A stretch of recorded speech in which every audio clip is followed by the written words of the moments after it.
Yun guys, happy Sunday sa lahat. Yan.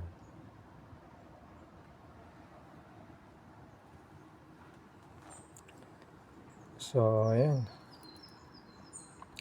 Ang pinapakita ko sa inyo ngayon ay isang vintage watch ng Bauer. Ayan. So, kung mapapansin nyo,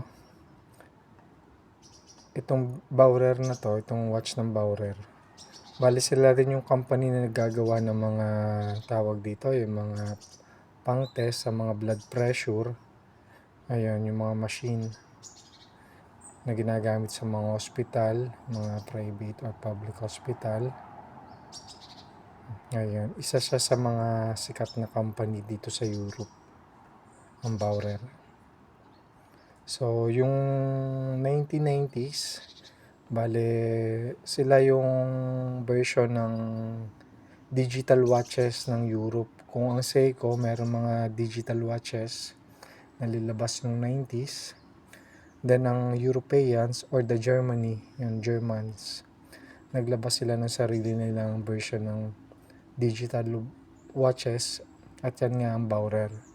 Ayan. So, itong Bauer nito guys, ang nagkakahalaga pa rin to sa market ng around 5k pesos to 10k pesos. Ayan. Original bali to. Ayan, product ng Germany. Ayan, makikita nyo naman, Germany. Water resistant. Napaka-original niya guys. Ayan. Yun ang number niya. 89007 ng Bauer. So, ayan. Kagandahan dito sa Bauer, yan yung kanyang date. May date, which is 2/11 November, tapos Sunday. Tapos yung oras. Tapos yung menu niya guys, pagka halimbawa kayo naglalakad, or nagbabike, or nagja-jogging, yan, makokontrol nyo yung heartbeat ng puso nyo. Yan, may menu. Yan. Then may sensor kasi siya ng blood pressure. Tapos yan yung mga option. May time din siya ng yung time set. Kung halimbawa 360 seconds ka lang magja-jogging o 1 minute, 2 minute, ganun. Yan ang kagandahan ng Bauer. So, ayan.